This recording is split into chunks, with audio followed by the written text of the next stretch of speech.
Halo sahabat Lingkar Madani.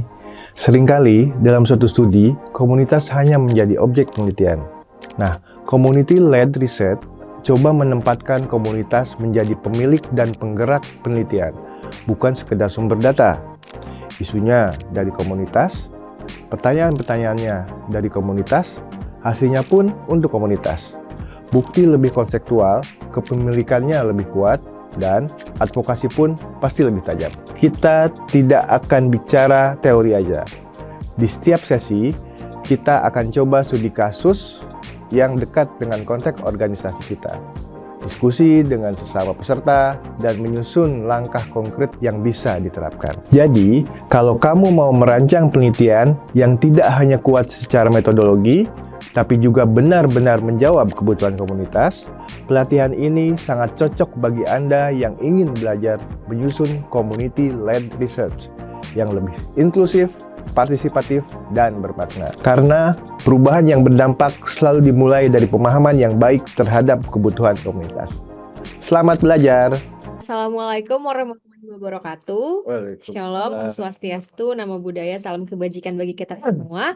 Selamat siang teman-teman semuanya, kembali lagi bersama saya ya, Dea, selaku fasilitator yang akan menemani teman-teman semuanya selama 2 jam ke depan nih, bareng sama Om Ripe juga, untuk melanjutkan pembelajaran kita di sesi keempat, Community-led Research. Di hari ini kita akan mendalami topik gitu ya, gimana akhirnya kita bisa menyusun konsep penelitian. Jadi ini sesi terakhir kita di hari ini, teman-teman, gitu ya, untuk melengkapi pengetahuan teman-teman semuanya ya. Setelah mungkin kemarin 3 sesi kita udah coba jalanin bareng-bareng gitu. Nah, di hari ini lagi-lagi saya mengingatkan teman-teman ya, agar nantinya bisa aktif untuk berdiskusi, untuk tanya jawab juga, dimanfaatkan waktunya nih gitu ya teman-teman, karena ini pertemuan terakhir kita untuk belajar sama-sama tentang community-led research gitu. Nah, ini aku sudah lihat ya teman-teman juga sudah bergabung tepat waktu, terima kasih banyak.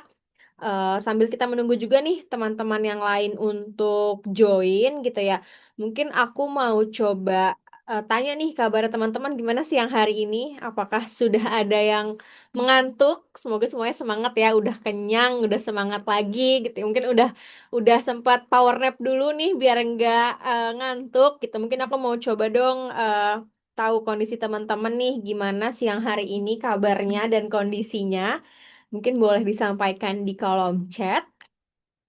Aku sambil coba nanti coba bacain.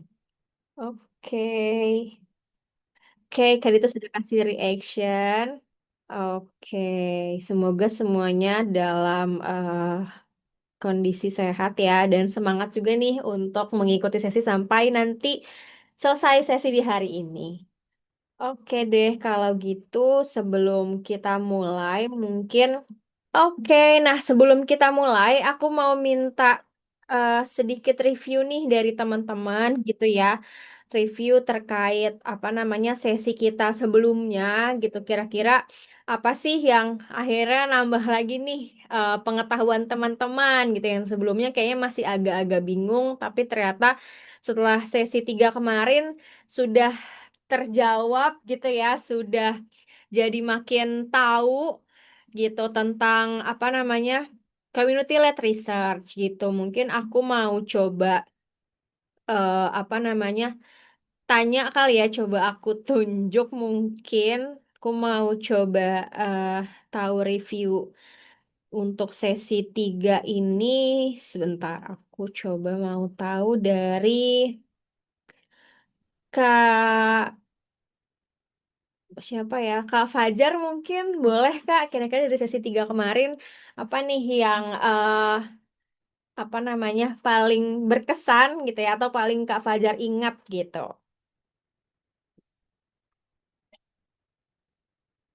Halo, halo. Iya, halo.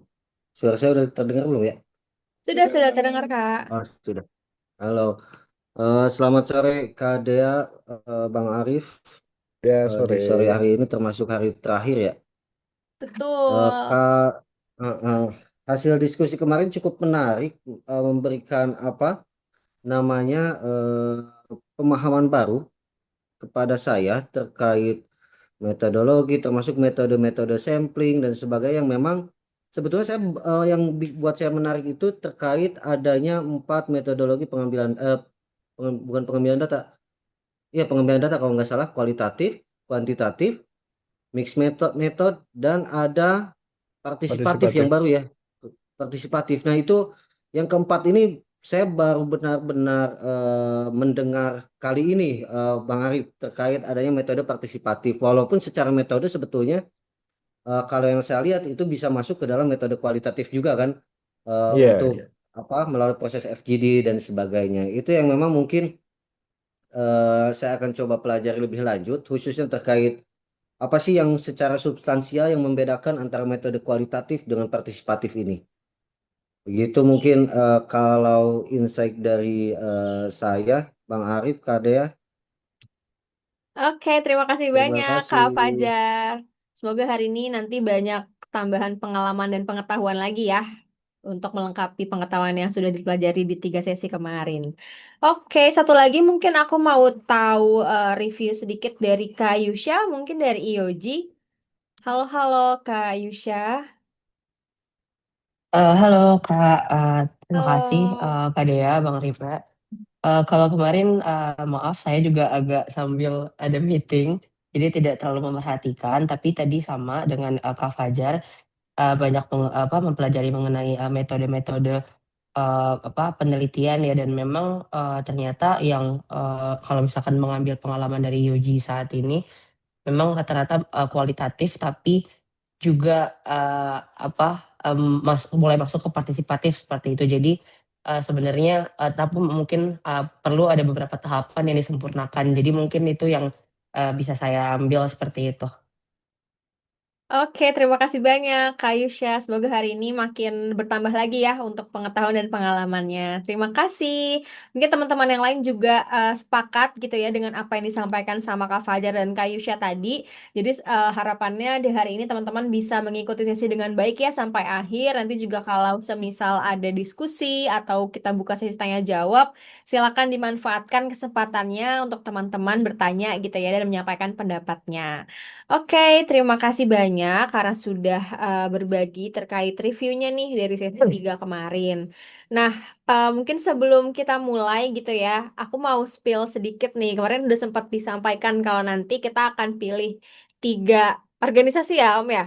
3 organisasi atau 3 peserta nanti kita coba lihat 3 ide lah. 3 ide ya, 3 ide menarik terkait penelitian atau community led research ini. Ya mungkin teman-teman ada yang baru mau coba atau mungkin udah pernah tapi setelah belajar di 4 sesi ini akhirnya kayaknya bisa dilengkapi lagi nih gitu. Nah, nanti 3 ide terbaik itu akan coba kami pilih. Om Ripe akan coba pilih, nanti akan ada hadiahnya, betul? Oke. Oke, jadi nanti eh, hari ini Om Ripe akan share dulu nih untuk apa namanya topik tentang menyusun konsep penelitiannya. Nanti teman-teman bisa outputnya gitu ya, akan bikin satu rancangan penelitian dengan ide yang menarik nanti akan dapat hadiah gitu. Oke, Om Ripe, kalau gitu untuk mempersingkat waktu bisa kita langsung mulai aja ya untuk tambahan pengetahuan yang lagi nih di sesi keempat kali ini. Silakan. Oke, makasih Dea dan teman-teman. Ya, ini sesi terakhir ya tentang konsep penelitian gitu. Eh, tapi tadi saya ingin menjawab dulu respon ya terkait dengan apa tadi kuantitatif, kualitatif, dan juga partisipatif ya. Kalau dari sisi mm, apa? Ini harus dilihat dari dua hal ya. Pertama, kuantitatif, kualitatif, dan mixed method itu menjelaskan metode yang apa namanya tentang menjelaskan tentang jenis data dan cara analisisnya. Tuh. Sedangkan partisipatif menjelaskan cara penelitian yang melibatkan membagi peran dengan komunitasnya gitu. Jadi bisa kuantitatif, partisipatif, kuantitatif, partisipatif, dan juga mixed method kualitatif. Ya, kenapa saya tambahkan itu partisipatif? Apa ini karena kita sedang membahas community led research-nya. Jadi diharapkan dengan adanya partisipatif itu eh, apa inti dari community led research-nya ini bisa terakomodir gitu. Gitu ya. Jadi bukan suatu hal yang baru, tapi itu dari perspektif menjelaskan cara penelitian yang melibatkannya dan juga berbagi peran dengan teman-teman komunitas gitu ya. Oke, nah tadi dia sempat membuka juga bahwa output ini adalah tulisan, konsep note lah gitu, bukan proposal ya. Konsep note itu lebih ringkas daripada proposal. Nah, diharapkan teman-teman yang sudah punya ide kemarin, ada 7 yang sudah saya review, mudah-mudahan sudah dibaca. Nanti akan dipindahkan dalam kemasan suatu kerangka penulisan konsep note sehubungan sama ide penelitian yang teman-teman sudah buat, sudah ajukan gitu. Nah, eh, nanti di akhir akan ada penjelasan, tapi saya akan setelahnya mungkin kita akan sepakati itu tidak bisa diisi ataupun didiskusikan dalam grup sekarang dalam online ya. Mungkin perlu juga dibawa pulang dulu dipelajari. Nanti kita sepakati kapan batas waktu pengiriman. Terus kemudian saya akan review feedback sehingga ide teman-teman ini relatif itu dalam suatu konsep note yang bisa digunakan gitu. Dalam hal ini digunakannya misalnya tentunya bila ada call tentang penelitian atau call tentang mini grant yang bisa melakukan penelitian itu bisa digunakan. Atau misalnya teman-teman ada mahasiswa magang ataupun yang mau mengambil data, teman-teman bisa share. Sebenarnya ini ada kebutuhan komunitas, itu menjadi salah satu ide bagi eh, mahasiswa yang skripsi ataupun tesis itu bisa menjadi acuan ya supaya dia pahami dan inilah kebutuhan organisasi. Bisa juga itu melalui call-call di tingkat daerah biasanya tuh ada tuh call khusus untuk mengakomodir ide-ide penelitian di sisi lokal. Nah, kalau kemarin saya lihat ide-idenya itu saya bagi dua ya. Pertama, ada yang memang mengisi gap dari stakeholder, dari pemerintah.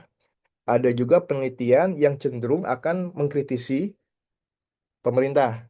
Itu tentunya agak berbeda ya, penerimaannya gitu. Dan dari situ kita bisa memetakan kira-kira konsep penelitian seperti ini kalau misalnya kita mencari donornya itu donornya sebaiknya ke siapa gitu. Itu akan menjadi eh, pemahaman yang lebih ya ketika nanti teman-teman sudah bisa mengidentifikasi bagaimana rencana diseminasinya gitu. Nanti kita akan bahas juga di sesi ini. Baik, ini tentang konsep penelitian ya. Ini sebenarnya prosesnya sudah berjalan dari hari pertama ya mengarah ke sini.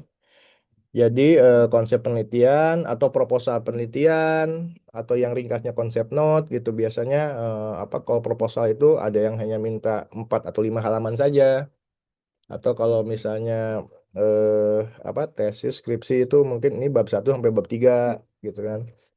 Nah, ini pastinya akan menjelaskan persoalan yang ingin diteliti, kemudian juga alasan penelitian diperuntukannya untuk apa. Kemudian pengetahuan baru yang ingin dihasilkan, caranya, siapa yang terlibat. Nah, ini tambahannya adalah risiko yang perlu dikelola dan bagaimana hasil digunakan, juga sumber daya yang diperlukan. Kalau sumber daya yang diperlukan ini terkait dengan operasional ya gitu. Nah, teman-teman mungkin ketika skripsi, tesis itu relatif pembiayaannya nol ya karena dilaksanakan oleh sendiri, konsultasinya sama dosen pembimbing gitu kan. Nah, kalau sekarang mungkin kita perlu mempertimbangkan itu. Ada sumber daya yang perlu dipertimbangkan. Misalnya dulu konsultasinya sama dosen pembimbing, sekarang kita perlu sama pakar ahli yang mungkin Lebih expert lah ya. lebih expert dan mungkin ada biaya konsultasinya gitu. Perlu dialokasikan dalam suatu pembiayaannya. Tapi itu tidak mesti juga sih kalau misalnya kita punya mitra yang baik dengan institusi ataupun individu yang ada di situ.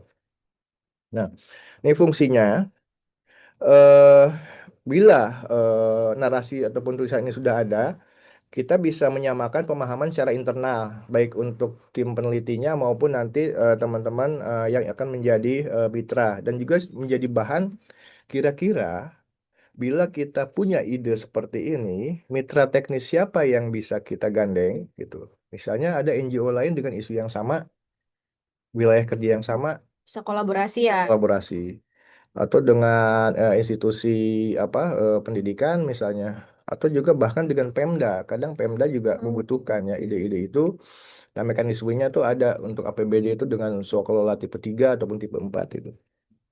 Terus kemudian ini sebagai bahan, konsep top ini sebagai bahan pengembangan protokol yang lebih detail dan juga untuk mengajukan uji etik, juga penyusunan anggaran dan juga sebagai bahan untuk mencari pendanaan, gitu. Nah, eh, jadi eh, konsep penelitian atau konsep note yang akan kita buat ini kita buat yang sederhana, tapi dengan baca 4-5 halaman itu bisa lebih memahami arahnya ini kemana dan manfaatnya apa. Kemudian mitra pun bisa memutuskan untuk ikut serta terlibat atau apa namanya hanya sebagai konsultan saja, sebagai eksternal gitu. Oke. Kalau misalnya ada yang mau dikonfirmasi sama teman-teman, sangat dipersilakan ya. Kita terus berjalan. Slide saya yang kedua ada di.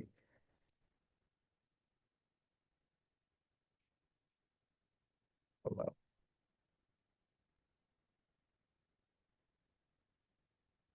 Kalau dari dia punya gambaran ya tentang hal ini dia atau pengalaman dulu mungkin Pengalaman apa tuh?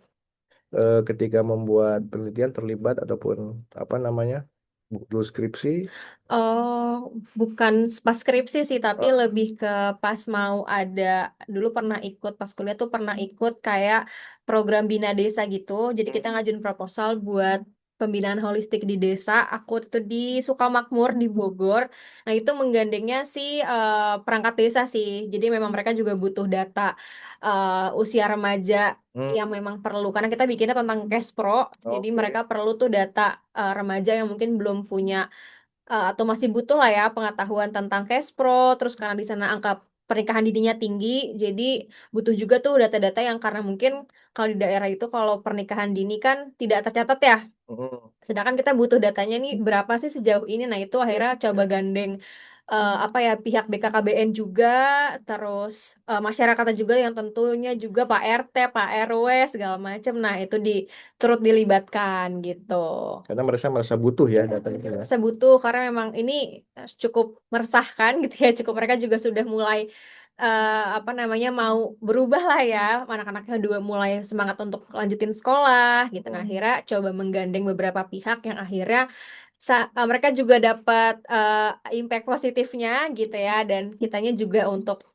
sebagai mahasiswa waktu itu meneliti dan akhirnya lolos juga tuh pendanaannya gitu buat Jadi, ngadain kegiatan dari Kemendik, dulu masih Kemenristek Dikti ya oke. gitu. Ya, ya. Makasih nih pengalaman yang baik ya, teman-teman. Bahkan di level desa pun kalau misalnya kita punya hubungan baik dengan suatu pemerintah desa gitu dan dia punya alokasi khusus gitu Mm-mm. dari dana desa, itu bisa mengakomodir juga bila Betul, hasilnya adalah untuk kemanfaatan desa. betul, betul. Oke. Nah ini struktur ya, strukturnya apa untuk tahap konsep tentunya judul. Ini sebagian besar sudah kemarin ada di latihan yang per kelompok itu ya. Namun yang latar belakang ini belum dituangkan ya, belum dituangkan latar belakang. Nah, isu prioritas ini tentunya bagian yang depan. Kenapa penelitian itu dilakukan? Kemudian juga ada data-data yang mendasari kenapa ini penting untuk dilakukan. Kemudian komunitas yang terlibat kemarin sudah kesenjangan informasi, tujuan penelitian dan pertanyaan penelitian ini yang kita bahas di awal. Pendekatan dan metode, sumber data, strategi pelibatan, pembagian peran, pembagian etik dan perlindungan, tahapan timeline ini belum, tapi ini sama dengan timeline programatik juga. Rencana analisisnya akan seperti apa, pemanfaatan dan diseminasi hasil, kebutuhan sumber daya, komponen biaya, dan potensi pembiayaan dan kemitraan gitu. Nah ini eh, apa namanya ini kerangka ini akan ada di apa namanya di penugasan nanti ya itu kayak semacam bagian-bagian lah gitu tapi tidak kaku seperti ini sih ada juga 2 poin ini bisa dijadikan dalam suatu bagian penjelasan gitu yang penting poin-poin ini tuh ada gitu bukan ini menjadi bagian dari bab-bab khusus ya. Ya, penjelasannya yang kemarin itu sudah dijelaskan juga. Ini saya coba rangkum ya dari penjelasan yang kemarin. Nah, yang kemarin cukup apa namanya menarik untuk jadi diskusi ini tentang pertimbangan etik dan pelindungan gitu. Risiko potensial, ada persetujuan, informed consent, kerahasiaan data dan rencana perlindungan bila ada kejadian tertentu dalam proses pengumpulan data itu menjadi suatu hal yang harus dipertimbangkan ya gitu. Oke. Terus kemudian prinsipnya saya mengingatkan kembali ini udah kita bahas berangkat dari kebutuhan dan pengalaman komunitas. Kemudian komunitas terlibat bermakna sejak perencanaan ya, sejak ide, sejak memilih isu dan area. Terus kemudian rancangannya realistis, aman dan dapat dilaksanakan. Ini pun ada 3 levelnya ya, yang paling realistis, yang paling apa namanya minimal, dan juga yang paling ideal gitu. Ini dari setiap level itu, dari sisi pembiayaan itu biasanya berbeda gitu. Malah untuk yang paling minimal itu bisa diakomodir oleh dana internal sih. Terus kemudian melindungi hak, data, dan juga keselamatan komunitas ataupun partisipan. Kemudian hasil survei ini, hasil penelitian ini jelas untuk siapa dan untuk apa. Dan yang pasti adalah hasil temuan itu teman-teman partisipan komunitas harus tahu, harus paling tahu duluan, ini loh hasilnya gitu. Bisa disajikan dalam bentuk infografis ataupun poster ataupun media KI lainnya yang mereka pahami dan juga bisa tahu lebih dulu sebelum kita diseminasikan ke luar, ke stakeholder, ke mitra, dan juga ke lembaga donor. Gitu. Oke.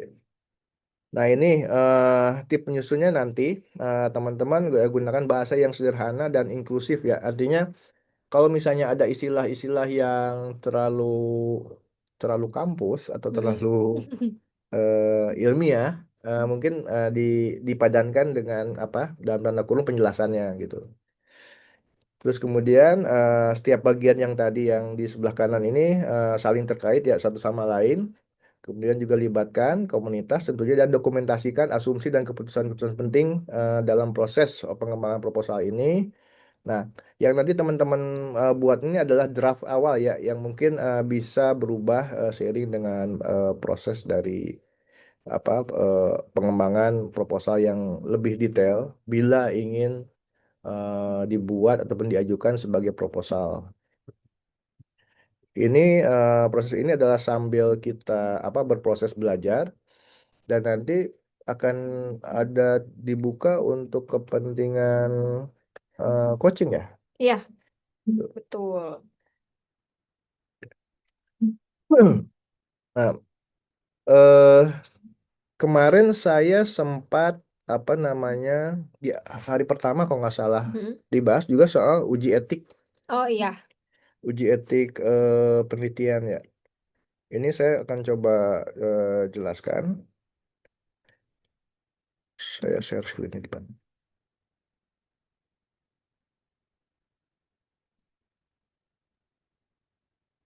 Slide ke.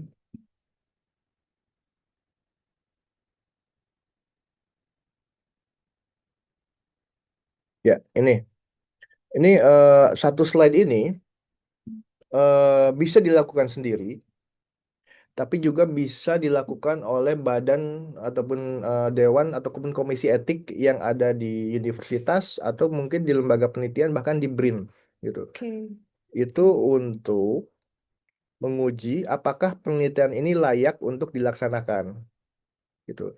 Kalau misalnya kita lakukan secara internal itu bisa banget dan itu juga menjadi pembelajaran internal ya ketika pelajari sesuatu.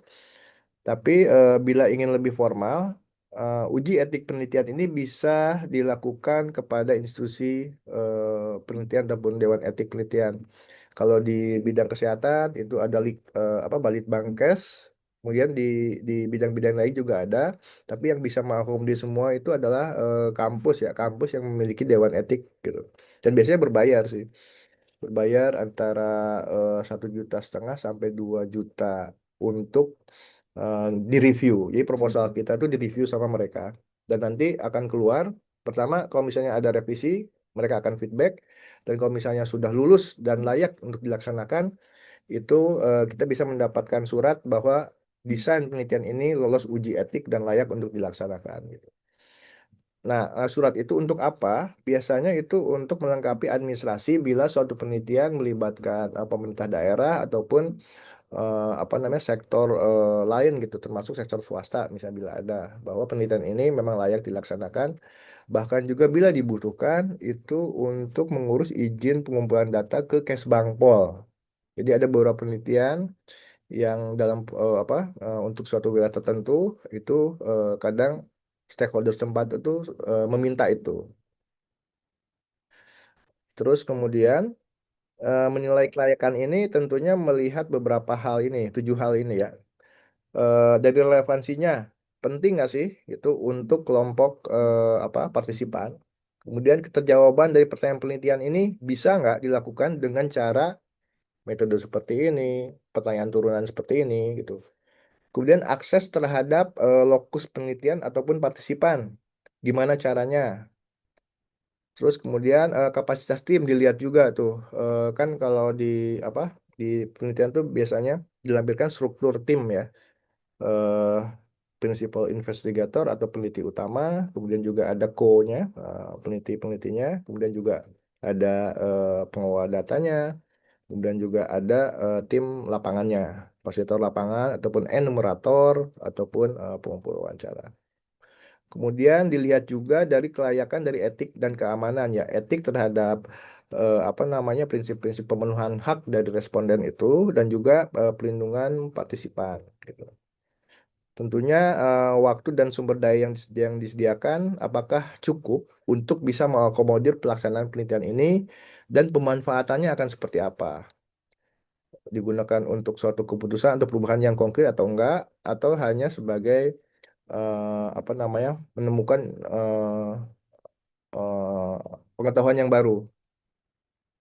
Nah, biasanya kalau penelitian-penelitian di NGO ini lebih banyak penelitian terapan gitu. Jadi memang dari hasil lapangan, kemudian kita membutuhkan satu informasi yang baru, terus kemudian hasilnya itu bisa dimanfaatkan untuk pelaksanaan kegiatan organisasi kita.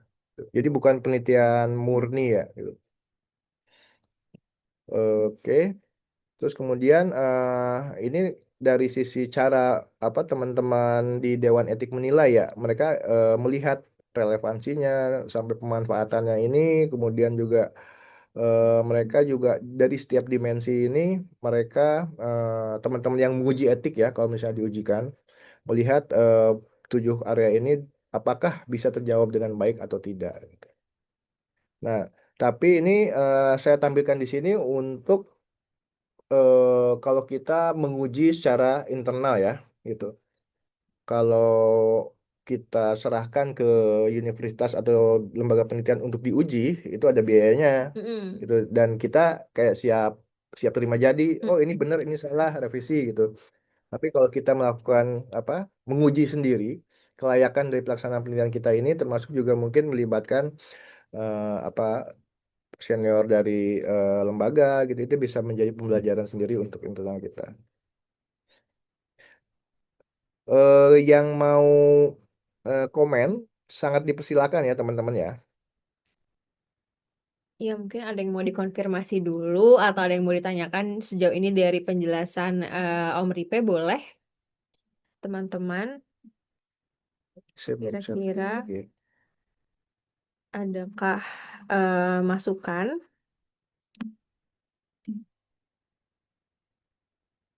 Siap, siap. Sepertinya belum ada ya, di kolom chat juga belum ada. Oke. Ini nanti materinya akan dibagikan ya, Ya, ya. betul, akan kami share Hmm. juga. Ya saya lebih senang bila ada interaksi langsung ya, karena bahan ini sebenarnya bisa dibaca dan juga Hmm.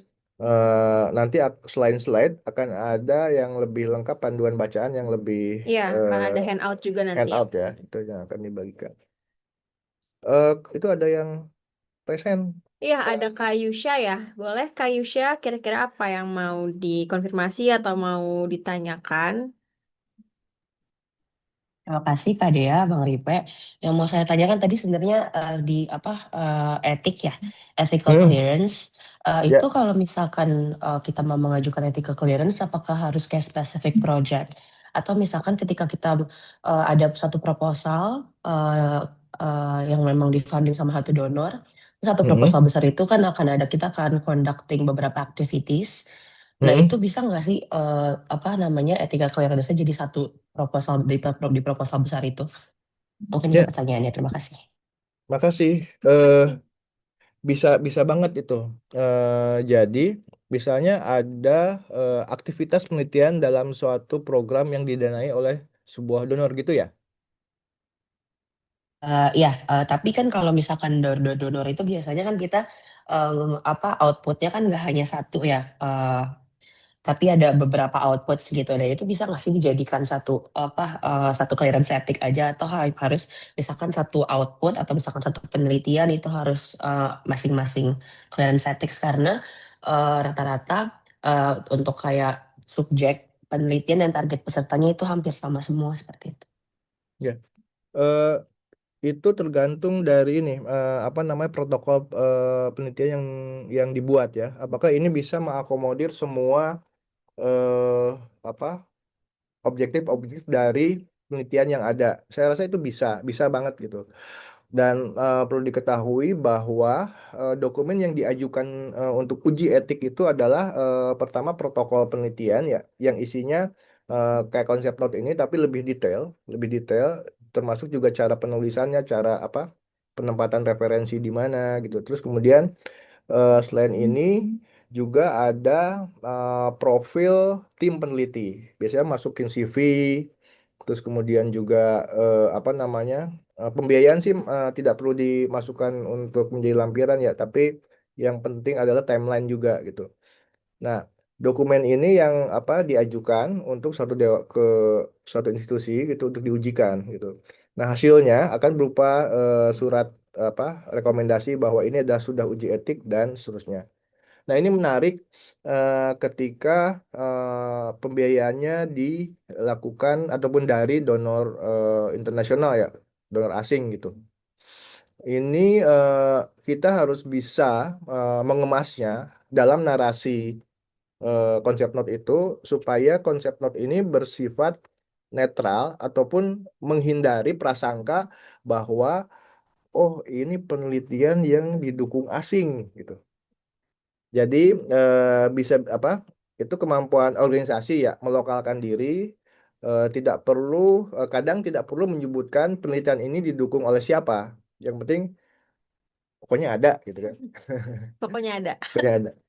eh untuk kepentingan uji etik itu seperti itu. Eh, dan nanti hasilnya adalah objektif dari uji etik bahwa penelitian ini layak untuk dilaksanakan, tidak melihat itu dukungan dari siapa. Tapi untuk kepentingan donor ada beberapa program di Penabulu pun yang di dalamnya ada kegiatan penelitiannya. Dan biasanya kami itu mengalokasikannya itu dalam bentuk paket. Misalnya penelitian baseline dan endline gitu untuk suatu project sensitif gender di NTT misalnya. Nah, pengajuan ke donornya itu adalah paket penelitian untuk baseline berapa, paket penelitian untuk endline berapa. Di situ sudah termasuk tuh, tapi biasanya tidak kita apa masukkan ke dalam rincian yang lebih detail ya, karena itu dalam bentuk paket yang akan dilaksanakan oleh konsultan gitu. Dan di dalamnya kita sudah hitung-hitung budget segitu tuh udah termasuk dalam apa uji etik dari pelaksanaan penelitiannya. Itu apakah bisa menjawab yang saya sampaikan ini, Kak Sudah bisa, siapa? Kak Yusya. Kak Yusa? Mm-mm. sudah bisa. Terima kasih banyak Bang Ripe, Kak Dea. Oke, Ya, terima sama-sama. kasih. Nah, ini ada lagi dari Kak Ria, sudah raise hand, boleh Kak? Ya, Kak Ria. Ini Om mau nanya terkait Hmm, dengan baseline sama endline. hmm. Apakah pertanyaannya juga tetap sama komponen-komponennya? Itu yang pertama. Yang kedua soal respondennya. Apakah juga respondennya harus tetap sama secara jumlah ataupun nama-nama lembaga yang sudah memang di apa ya di list sebelumnya? Karena kadang-kadang kan ketika proyek berlangsung misalnya selama 3 tahun gitu. Hmm, Kadang-kadang ada lembaga yang misalnya sudah tidak terlibat atau tidak tidak aktif gitu. Nah, gimana, Mas, kalau seandainya oke. situasi itu terjadi? Ya. eh Apa namanya? Unit analisisnya apa? Apakah populasi, individu-individu atau organisasi atau layanan atau apa? Kalau seandainya organisasi, Organisasi. mm-mm. eh jadi melihat baseline dan endline, apa misalnya perkembangan atau peningkatan kapasitas organisasi. Iya, iya, Oke. misalnya seperti itu. Ya, kalau misalnya unitnya organisasi yang kita apa namanya, misalnya kita dampingi ya komunitas gitu, tentunya baseline dan endline-nya itu harus unit analisis yang sama. Misalnya organisasi A, sebelum intervensi bagaimana hasilnya, setelah intervensi bagaimana hasilnya, itu akan menjadi pembanding. Tadi tentang isinya, komponennya, setidaknya kalaupun mau berbeda di endline, tapi pertanyaan-pertanyaan di baseline itu tetap ada gitu. Ya tetap ada yang bisa dibandingkan, meskipun nanti di endline ada informasi tambahan yang lebih gitu. Nah, berbeda bila unit analisisnya misalnya populasi, komunitas ya, eh, warga desa, warga desa di pinggir sungai yang mengakses apa air rumah tangga dari sungai itu gitu kemarin. Itu populasi desa gitu. Orang-orangnya tidak perlu sama, tapi metode samplingnya sama. Jadi misalnya dilakukan dengan sistematik random sampling dengan menggunakan data keluarga yang ada di desa. Dari populasi desa itu yang apa warga desa 3 ribuan dengan metode sampling yang sama. Kemudian di inline itu juga dengan metode yang sama gitu. Dan juga tentunya dengan cara itu kita harus menghitung jumlah sampel minimal gitu. Misalnya baseline 300 orang itu didapat dari cara perhitungan seperti ini, metode samplingnya seperti ini. Dipotret kan cekrek cross seksional. 2 tahun berikutnya dengan metode yang sama, cara sampling yang sama dipotret lagi, itu bisa dibandingkan. Jadi tidak perlu individual per individual. Tapi dengan metode cara mencari respondennya itu sama. Beda lagi kalau unit analisisnya eh, individual, tetapi dia apa namanya? Ini matinya di kita aja apa? Di kita. Oh, ini TV-nya mati. Iya, Mohon ada maaf. problem. Tapi teman-teman aman kok, screen-nya masih aman. Oh, masih aman ya. Oke. Beda misalnya bila unit unit analisisnya individu pasien ataupun apa ya? eh, Individu dampingan penyintas misalnya, individu korban kekerasan gitu. Itu karena unit analisis adalah individu dengan kriteria tersebut, misalnya pasien, pasien TB misalnya. Dari bulan pertama dia masih ada kebutuhan pengobatan, kemudian bulan kedua masih menurutkan, kemudian bulan keenam itu sudah selesai, itu harus individu yang sama. Jadi jawabannya adalah tergantung unit analisisnya apa dari setiap studi yang akan dilaksanakan. Bapak bisa menjawab? Ya, Semoga cukup sangat jelas. Makasih, Mas Ripe. Oke, Oke, makasih. siap. Terima kasih juga. Nah, oke, mungkin ada lagi teman-teman yang mau bertanya dulu nih sebelum Om Ripe melanjutkan penjelasannya. eh saya coba sambil lanjut juga ya. Boleh. Nah, tadi salah satu bagian dari apa konsep note itu, kerangka konsep penelitian itu kita juga harus mempertimbangkan timeline. Berapa lama sih kegiatan ini akan dilakukan, gitu kan? Ini saya kasih contoh yang 6 bulan gitu dengan tahapan-tahapannya, persiapan, pengembangan rancangan, persetujuan kesiapan, pengumpulan data, analisis, validasi, dan diseminasi pemanfaatan gitu. Nah, yang biasanya berbeda itu adalah di nomor 4. Kadang ada suatu metode dan penelitian tertentu yang mungkin perlu 6 bulan tuh untuk pengumpulan data sendiri gitu. Itu juga disesuaikan dengan jumlah respondennya. Tapi polanya sih seperti ini. Kalau saya biasanya membedakan dalam 3 kategori. Pra pengumpulan data atau sebelum pengumpulan data, kemudian pengumpulan datanya, dan pasca pengumpulan datanya.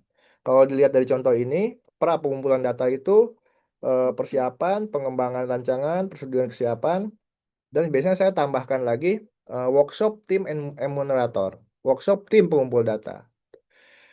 Bila ingin diuji etikan, uji etik itu bagian dari itu, bagian dari pra pengumpulan data. Kemudian tahapan pengumpulan datanya adalah tahapan di lapangannya, di mana ada ya tergantung metode yang digunakan apa, apakah itu survei, kuesioner, berbagai angket gitu, dan juga FGD dan lain-lain. Nah, di situ ada tahap-tahap proses, ada koordinasi periodik, bisa mingguan, 2 mingguan, selama proses pengumpulan data itu, dan itu adalah peran yang memang harus ada gitu. Ketika periode pengumpulan data, apalagi bila lokasi studinya dengan tim penelitinya itu jauh. Hmm. Kita di Jakarta, lokasi penelitian di Medan, di Bandung, di Makassar, di Surabaya. Kita punya tim lapangan pengumpulan data di setiap kota itu, tapi koordinasi mingguan itu harus dilaksanakan. Gitu. Kemudian pra pengumpulan data, pengumpulan data, dan pasca pengumpulan data. Pasca pengumpulan data itu adalah pertama cleaning datanya ya, kalau misalnya kuantitatif.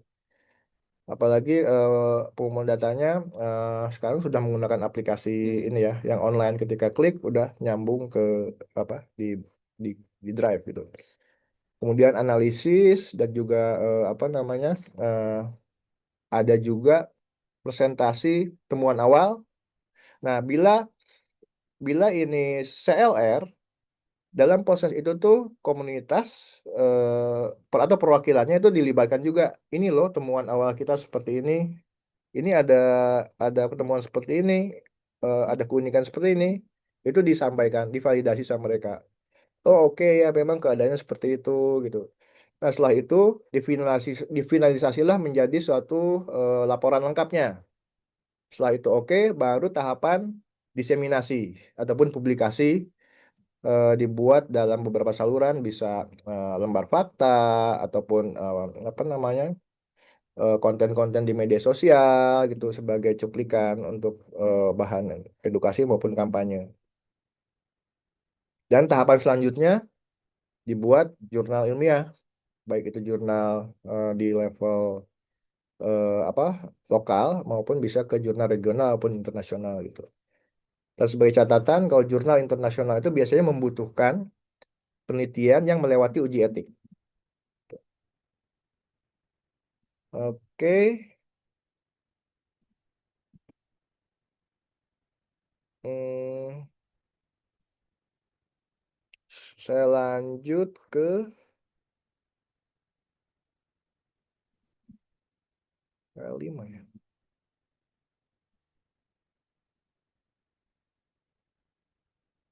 Ada yang mau ditanyakan terkait dengan timeline? Apakah sudah cukup jelas? Oke, boleh teman-teman kalau ada yang mau ditanyakan dulu. Kalau dari kolom chat belum ada dan yang raise hand juga belum. Mungkin boleh dilanjut dulu aja. Oke, pemanfaatan hasil. Ini salah satu yang harus kita pikirkan ketika kita merancang di awal. Nanti penelitian ini hasilnya akan dikemas seperti apa sih? Didiskusikan seperti apa sih? Saya zoom out, zoom in. Kita refleksi sebelum penelitian dilakukan. Siapa yang membutuhkan hasil penelitian kita? Gitu. Apakah warganya langsung, atau mungkin perangkat desanya, atau Pemda, ataupun stakeholder lainnya, sektor swasta, ataupun stakeholder nasional. Gitu. Terus kemudian kita juga lihat-lihat, pikir-pikir, perubahan apa yang bisa didukung dari temuan penelitian ini. Kalau untuk internal organisasi, misalnya program yang dilaksanakan organisasi akan lebih spesifik arahnya karena sudah tahu nih masalah di lapangannya seperti ini dan harus ditanganinya seperti apa gitu. Terus kemudian produk pengetahuan apa yang dibutuhkan atau dihasilkan gitu dari penelitian ini. Kemudian kapan hasilnya akan digunakan ya dan siapa yang akan menindaklanjuti gitu. Menindaklanjuti ini mulai dari internal apa organisasi ataupun teman-teman partisipan ataupun responden ataupun stakeholder di tingkat tapak ya apa gitu. Nah, ini kapan hasil dilakukan, diperlukan, ini juga beda-beda. Ada yang harus segera, bulan depan itu harus sudah selesai. Berarti tahapannya akan disederhanakan. Biasanya apa studi ataupun pengumpulan data seperti itu berhubungan sama sesuatu yang darurat. Misalnya respon bencana ya. Itu kan ada asesmen cepat situasi dan kebutuhan. Itu juga riset. Terus kemudian ada juga hasilnya yang memang untuk mendapatkan hasil itu tuh butuh waktu yang lebih panjang. Misalnya penelitian pemantauan menerus ataupun apa kohort gitu. Cohort. Jadi ini teman-teman harus ingat-ingat ketika merancang ya menulis-nulis sudah ada bayangan gitu. Nah, ini penggunanya ya, saya contohkan. Pengguna hasil dan kebutuhannya. Ini saya coba komunitas, pemerintah ataupun pembuat kebijakan, organisasi internal ataupun program, ataupun donor ataupun mitra ya, yang juga publik, media dan juga akademisi peneliti. Setiap pengguna saluran produknya itu bisa beda-beda dan juga tujuannya beda-beda untuk suatu penelitian, untuk suatu tema penelitian. Kalau komunitas, kebutuhan utamanya memahami kondisi mengambil keputusan bersama untuk tingkat lokal. Misalnya kemarin tentang memanfaatkan sungai sekitar untuk keperluan rumah tangga. Tindak lanjutnya ya, kalau misalnya memang itu banyak dan dibutuhkan, berarti harus ada pencegahan supaya air itu tetap layak untuk dimanfaatkan. Atau kalau misalnya tidak, mungkin bagaimana mendekatkan air itu ke rumah tangga. Jadi ada saluran air kah, ataupun ada penampungan bersama kah gitu. Contoh produknya untuk komunitas, ringkasan dalam bentuk poster ataupun peta ya, peta hasil mapping dan juga video pendek gitu. Tujuannya adalah untuk rencana aksi, penguatan kapasitas dan pemantauan komunitasnya. Beda lagi dengan organisasi. Organisasi itu dia punya kepentingan untuk perbaikan program dan strategi.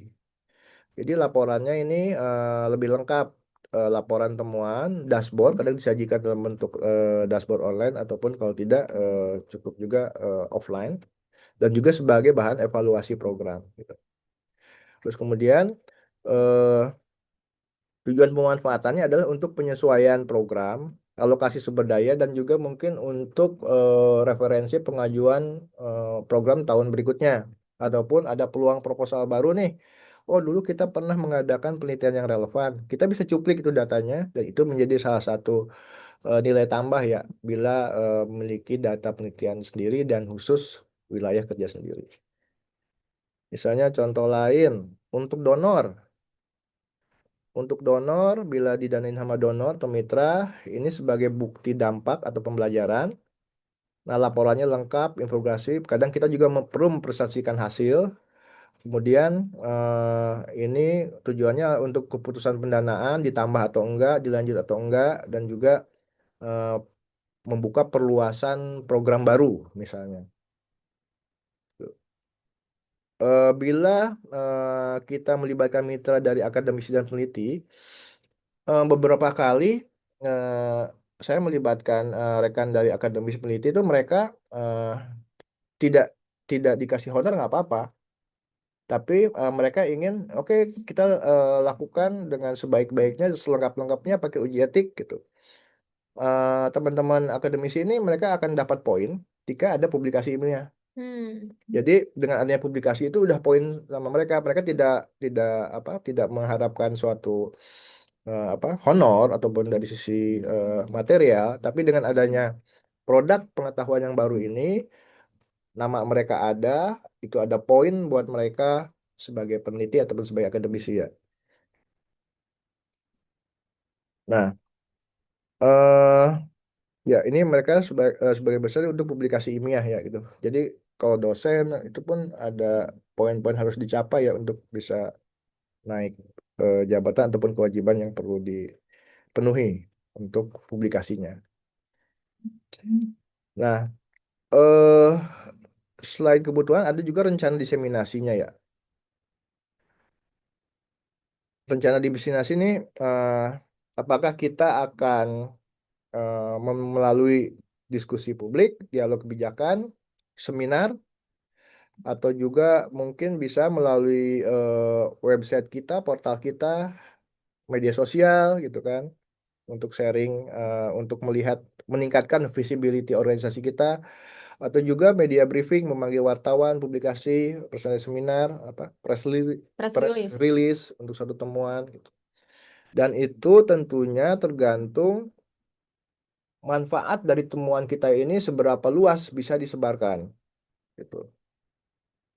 Kalau misalnya yang isunya nasional, misalnya penelitian tentang MBG di kawasan mana, itu akan banyak yang tertarik gitu. Eh, Dibandingkan yang isunya lokal banget gitu, bukan isu nasional gitu. Oke. Terus kemudian, nah ini jenis-jenisnya tadi ya. Jadi produk pengetahuan. Jadi hasil penelitian itu tidak hanya laporan dalam suatu buku yang dijilid bagus, ada PDF-nya diupload di website. Tapi dari bahan itu kita bisa bikin beberapa dokumen lanjutan, produk lanjutan, misalnya ringkasan kebijakan, atau malah kita bisa bikin abstrak untuk diajukan ke suatu konferensi. Kalau misalnya terpilih bisa kita presentasikan. Bisa juga untuk infografik, bisa juga untuk peta visualisasi, dan juga untuk video atau bahan diskusi di podcast. Terus kemudian bisa juga untuk bahan jadi apa, modul panduan, presentasi, materi kampanye, dataset yang bisa kita analisa lebih lanjut kalau misalnya ada kebutuhan, dan juga cerita kutipan yang bisa kita cuplik yang berbasis bukti ya, tidak berdasarkan katanya-katanya. Pokoknya ada. Jadi pilih produk diseminasi yang sesuai kebutuhan pengguna, format yang mudah dipahami dan tidak menambah risiko gitu. Jadi eh, khususnya untuk teman-teman populasi rentan ya gitu. Kadang suatu temuan itu yang spesifik em, menunjukkan titik lokasi itu bisa membuat mereka lebih beresiko gitu, lebih rentan ya. Oke. Nah, pemanfaatan hasil hasil ya tadi di atas sudah dijelaskan juga oleh beberapa pihak.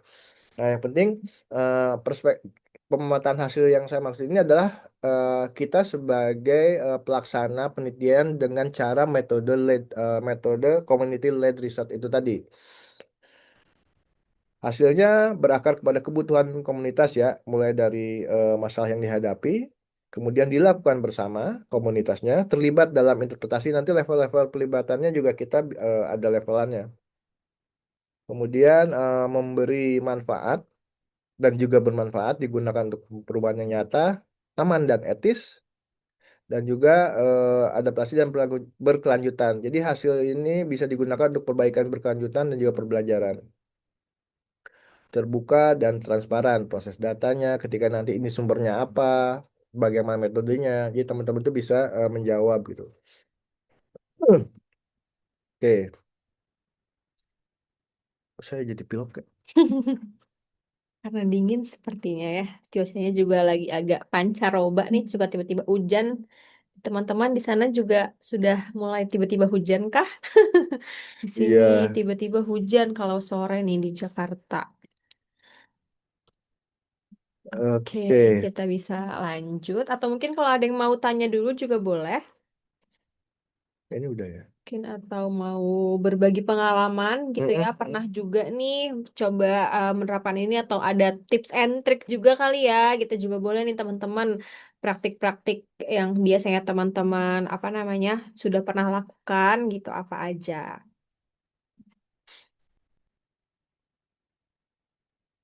Oke. Kalau Oke, belum Kak ada, Ria raise ya. hand nih kebetulan. Kak Ria atau kepencet, takutnya kepencet. Ini sih apa mungkin sharing sama mungkin bisa Boleh, boleh. ditanggapi juga. Hmm, Biasanya kan kalau di penelitian kualitatif kita kan ada banyak respondennya ya. Nah, karena kualitatif. karena kualitatif kan biasanya banyak banget temuan-temuan menarik yang mungkin bisa kita jadikan kutipan gitu. Nah, Heeh. pengalaman dulu pernah melakukan penelitian terkait dengan isu perkawinan anak gitu. Hmm, Itu kan hmm, banyak banget tuh cerita-cerita dari akar rumput tuh hmm. dari berbagai daerah gitu. Tapi Ya, kadang-kadang kitanya bingung ketika melakukan analisa ataupun mau mencari kutipan-kutipan yang kira-kira bagus untuk kita highlight gitu. Nah, kira-kira ada nggak sih tips atau kriteria-kriteria kutipan atau temuan-temuan data yang bagus itu yang kira-kira yang seperti apa yang baiknya kita angkat gitu. Terima kasih. hmm.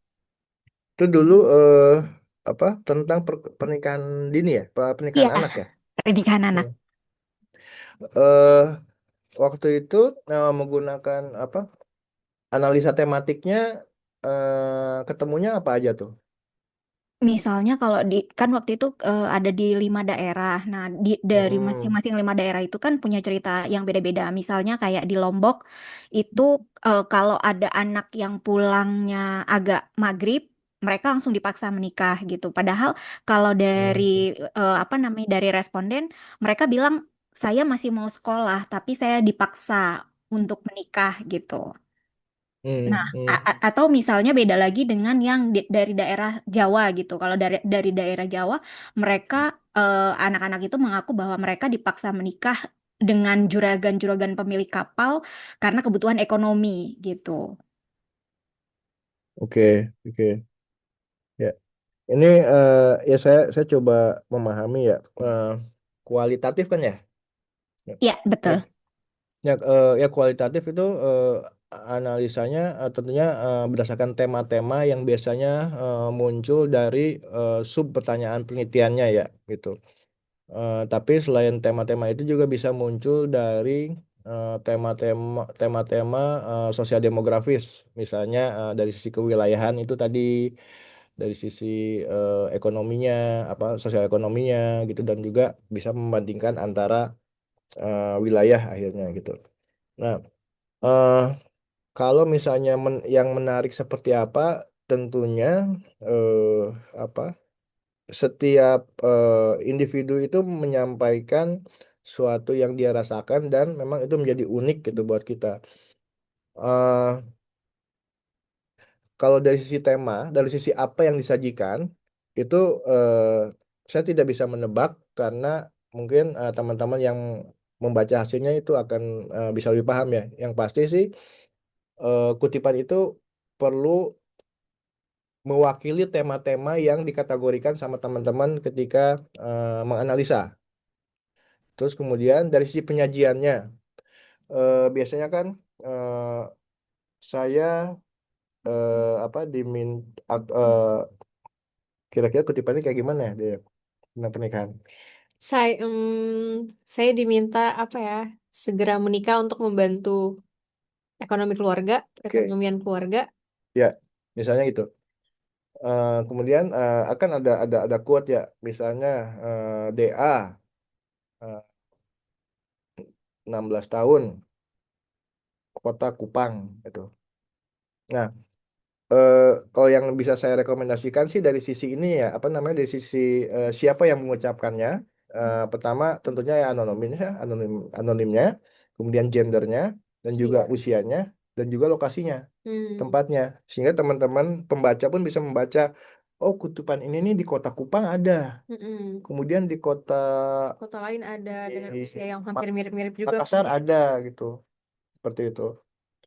Jadi kalau tipsnya saya tidak bisa apa secara spesifik, tapi yang pasti kutipan-kutipan yang diambil untuk di highlight itu harus mewakili tema-tema yang didapatkan ataupun tema-tema yang menjawab setiap sub pertanyaan penelitian sehingga terwakili.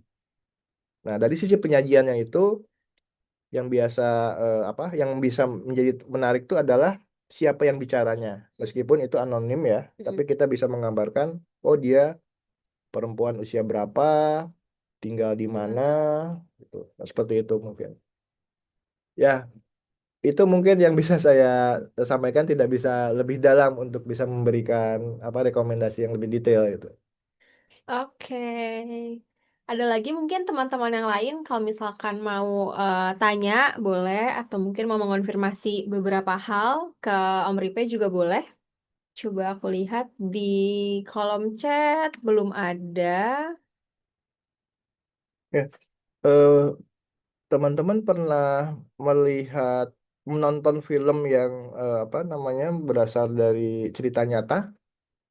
Itu salah satunya juga bisa dari hasil penelitian, bisa dari hasil asesmen, hasil kajian gitu.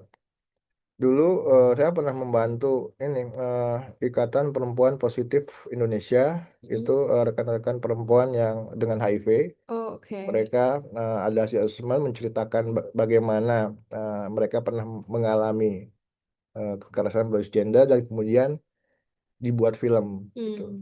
Itu juga suatu temuan yang menarik dan bisa lebih mengekspresikan oh dari hasil penelitian ini visualnya seperti ini loh, meskipun itu kayak semacam dokudrama gitu. Ini Karya pernah mungkin dokumenter film Pesta Babi. Oh, Aku juga nonton. ya, Pesta Babi itu lebih dari investigasi jurnalistik ya, gitu. Ada juga sang penari Kak Fajar. Ya, nah saya jadi inget nih eh, di NGO-NGO yang besar gitu, baik pun yang punya ada cabang di Indonesia maupun yang di luar ya, Oxfam lah contoh. Oxfam itu mengkombinasikan antara penelitian dengan kajian jurnalistik. Jadi ada eh, mereka menggabungkan itu gitu, dan tidak sama prosesnya karena situasinya berbeda, isunya berbeda. Ada yang cocok dengan kajian jurnalistik, investigasi gitu. Ada juga yang cocok dengan metode penelitian. Nah, kajian jurnalistik ini memang lebih lebih mudah dan lebih cepat ya, tapi itu menangkap fenomena. Iya. Menangkap fenomena, oh di sini ada loh kayak gini, di sana ada loh kayak gini gitu. Tapi kalau dengan struktur penelitian yang ada, kita bisa lebih lebih melengkapi, kesimpulannya bisa lebih komprehensif. Nah, alat temuan informasi lapangan dengan cara seperti itu pun bisa juga merubah kebijakan eh, perubahan gitu ya. Cuman dari sisi penerimaannya biasanya akan berbeda, akan lebih ada kemungkinan defensif gitu. Tapi dengan temuan berdasarkan penelitian itu bisa lebih dilihat lagi, bisa lebih kaji lagi gitu. Oke. Jason saya Sejauh ini, belum. oke. Mungkin teman-teman adakah yang mau bertanya lagi? Atau mungkin mau sharing gitu ya pengalamannya sebelumnya pernah melakukan penelitian atau pernah menemukan case-case tertentu gitu. Mungkin boleh nih kita share di sini. Mungkin ini karena banyak organisasi ya, ada dari WRC, dari Burung Indonesia, Yasiwa, YPM, Humanis juga, IOG, dari Lekat juga ada ya perwakilannya, dari Manka juga ada gitu. Nah, mungkin ini kita bisa saling sharing, jadi kita makin banyak pengalaman nih, oh di Ya, organisasi lain seperti ini, oh kalau di kita seperti ini gitu, dan betul. isu-isunya juga kan beda-beda nih gitu ya teman-teman ya. Kayak seru banget nih kalau misalkan kita coba sharing kali ya gitu, temuan-temuan apa atau mungkin kendala-kendala apa juga kali ya Om ya yang ditemukan ketika Mm-mm. coba melakukan penelitian, mungkin nggak harus yang CLR tapi mungkin sebelumnya punya pengalaman apa dan topiknya apa nih yang menarik gitu. Nah, boleh nih kita sharing-sharing kali ya di sesi kali ini. Coba aku lihat. Yang Oke. untuk pemerintah ke skip Oh penjelasan. iya tadi, oh iya betul. Kak Neil, sorry tadi baru lihat chatnya.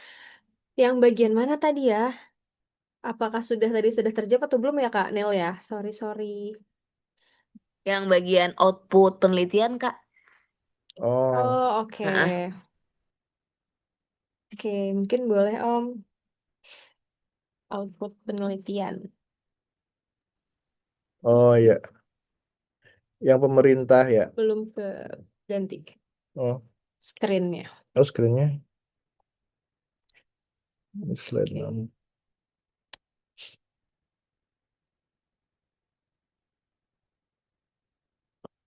Ini slide 6. Nih.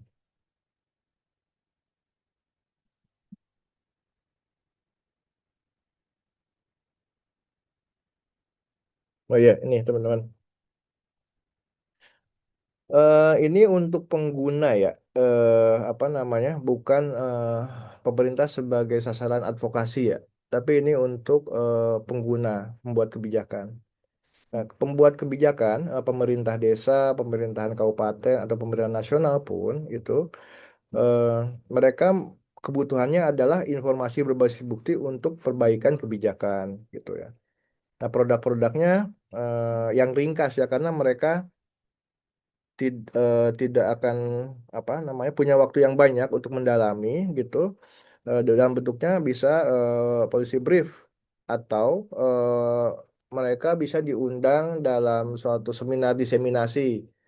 Selain kita yang menyajikan dan juga mereka bisa diminta sebagai salah satu narasumber untuk ataupun penanggap setidaknya untuk bisa menanggapi hasil penelitian kita. Nah, ini mereka sebagai pengguna ya, bukan sebagai sasaran advokasi. Itu kan tentunya akan berbeda ya aslinya caranya gitu.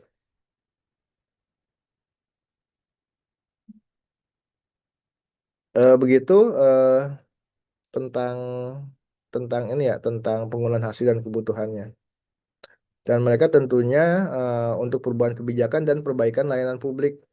Contoh konkret misalnya kembali lagi ke kebutuhan air bersih gitu. Kadang pemerintah provinsi atau kabupaten gitu kurang nggak ngeh gitu ya bahwa ada masalah tantangan air bersih di suatu desa yang jauh dari kantor mereka. Dengan adanya apa namanya pertemuan ini dan kita bisa menyampaikan dengan baik gitu, itu bisa menjadi perbaikan layanan publiknya, misalnya dengan adanya dibuatkan apa bak penampungan bersama di situ, terus kemudian juga dengan ada cara apa kebijakan yang baru, misalnya eh, sungai ataupun danau itu suatu danau atau sesuatu sumber air itu harus dijaga untuk kepentingan suatu masyarakat dosa, misalnya juga pemerintah menjadi tidak mengizinkan suatu perusahaan yang ingin mengambil mata air untuk keperluan industri, misalnya seperti itu. Contoh produknya ya policy brief yang ringkas untuk dibaca dalam waktu yang cepat gitu, karena mereka tidak mungkin membaca secara detail laporan penelitian yang penuh. Gitu. Oke, Itu terima untuk kasih tadi kata Kak Neil. Oke deh, ada lagi kah teman-teman yang mau tanya atau mungkin mau sharing terkait pengalamannya? Boleh.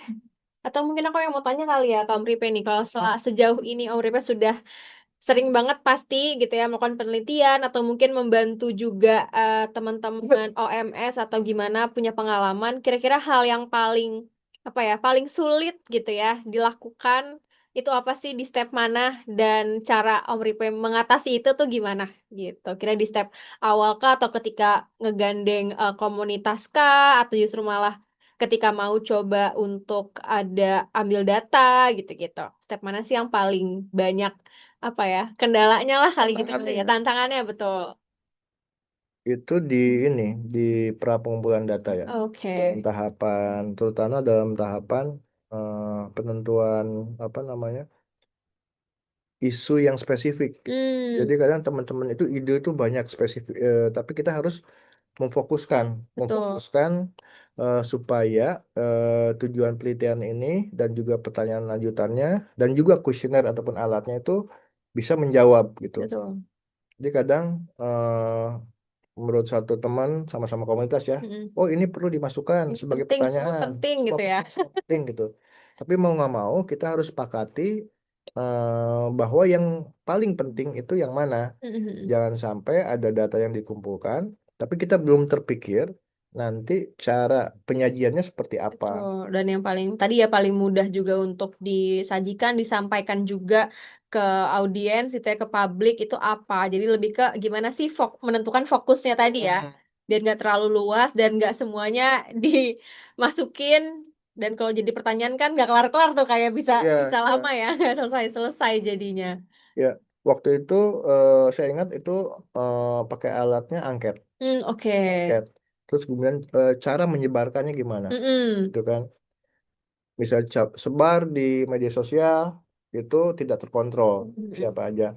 Akhirnya sebar melalui jaringan Mm-mm. dan si teman yang responden itu pun menyatakan kriteria inklusi yang boleh mengisi ini, yang cocok mengisi ini adalah ciri-cirinya ini dan ini gitu. Nanti kalau kamu punya teman seperti itu, silakan sebarkan gitu. Jadi nggak yang terlalu umum ya, tapi emang harus spesifik banget nih, detail banget yang kita butuhkan tuh datanya apa sih gitu ya. Ya, betul. Betul betul. Seperti itu. eh Ya mungkin apa niat baik teman-teman itu ya ada ya dengan cara Mm-mm. seperti itu. Tapi kita harus fasilitasi eh, supaya lebih bermakna hasilnya dan juga bisa lebih dipertanggungjawabkan. Betul. Itu waktu cara cara penyebaran angketnya, caranya seperti apa itu cukup diskusi yang panjang tuh di situ tuh. Mm-mm. Tuh. Jadi akan berbeda sebenarnya kalau ini satu link Google Form aja ya Iya, disebarkan. Tapi kita tidak tahu, tidak bisa memastikan yang mengisi itu sesuai dengan kriteria yang kita kriteria. butuhkan atau enggak. Mm-mm. Gitu. Seperti itu ya, lebih banyak di tahap sih, Di tahap awal tahap-tahapnya ya. ya, tahap awal memang benar-benar harus sudah ajak dulu baru kita bisa turun ke lapangan untuk tadi ambil datanya. Mungkin teman-teman yang lain juga relate nih gitu ya, pernah ada di kondisi yang sama. Berarti tadi tipsnya adalah kita coba sepakati dulu, fokuskan dulu ke topik-topik atau poin-poin yang memang tadi kita udah tahu nih akan digambarkannya seperti apa, outputnya akan kayak gimana. Nah, itu yang mungkin antar tim gitu ya harus satu suara dulu ya, satu visi dulu gitu. Oke, oke. Ada lagi mungkin teman-teman lain yang mau bertanya atau sharing gitu ya. Kayak ini menarik-narik nih kalau misalkan bisa berbagi. Lalu mungkin Om Ripe mau coba tanya ke teman-teman pengalamannya. Kemarin kan mereka udah ngerjain tugas ya Om ya. Kita udah tergambar tuh, oh kalau misalkan teman-teman dari organisasi ini fokusnya ngelakuinnya apa aja nih gitu kan. Nah, mungkin Ya. rencana-rencananya juga mungkin nanti berkaitan sama penugasan yang akan terpilih gitu ya. 3 ide terbaik mungkin boleh juga nih Om. Ini ada yang unik, ada yang menuliskan tentang kegiatan yang sedang atau malah dalam tahap analisa data. Hmm. Siapa dia? Kemarin masih analisa data aku agak Yes, lupa. yang di Jayapura. Lekat ya, kalau nggak Lekat. iya lekat betul tentang yang kekerasan perempuan ya. Mm-mm. Siapa yang hadir? Kak Jessica Kak Jessica. Kak Jessica, adakah? ada harusnya, tapi kayaknya belum on mic. Sebentar. Halo halo Kak Jessica, bisa on mic kah? Takutnya ada kendala sinyal. Kita tunggu sebentar. Oke. Oke. Kalau nggak dari ini rekan dari Humanis itu yang unik Humanis juga, ada Kak Ria. populasinya bukan populasi umum. Betul. Kak Ria ada sudah bergabung. Ya, Gimana kenapa gimana? Kak?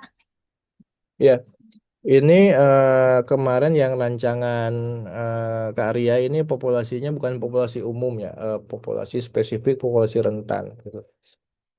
Eh, apakah sebelumnya Kak Arya sudah punya apa namanya pengalaman pelaksanaan kegiatan penelitian di populasi rentan selain yang diusulkan? Kalau dulu kita pada zaman COVID ya, kalau nggak salah Hmm. itu kan dari perspektif perempuan, disabilitas, dan anak. Waktu itu kita riset soal layanan kesehatan karena pada zaman COVID itu kan banyak apa namanya aturan-aturan yang kalau mau ke rumah sakit itu nggak bisa akses layanan misalnya untuk kesehatan reproduksi, kemudian untuk layanan untuk lansia terutama ya. Lansia kan nggak Hmm. boleh banyak ke rumah sakit karena persebaran COVID waktu itu cukup masif. Hmm. Nah, waktu itu kan ada banyak seperti semacam kader-kader yang akhirnya memberikan obat ke rumah-rumah gitu. Kalau Hmm. kalau saya nggak salah dulu. Nah, kita coba lihat eh, situasi kerentanan yang terjadi pada perempuan disabilitas dan lansia dan anak waktu itu. Hmm. Di saat periode lockdown itu ya. Iya, betul. Eh, ada tantangan pelaksanaannya waktu itu gimana? Tantangannya lebih ke teman-teman enumerator karena mereka waktu itu harus menerapkan protokol COVID eh, Heeh. dan apa ya, nggak semua orang mau diwawancarai karena waktu itu kan sistem lockdown. Eh, Hmm. Hmm. ada juga akhirnya kita melakukan FGD itu dilakukan secara kayak online gitu. Hmm. Eh, nah, tantangan lain adalah kalau misalnya mau datang ke dinas-dinas itu Hmm. kadang-kadang apa namanya pimpinannya nggak ada. Jadi informasi-informasi itu kita dapat dari eh, staff-staffnya gitu. Hmm. Hmm. Lebih ke It- soal kualitas datanya. Oke, oke. Itu memang penelitiannya, hasilnya itu memang harus segera dilaksanakan dan butuh segera ya, sehingga harus dilaksanakan pada periode itu.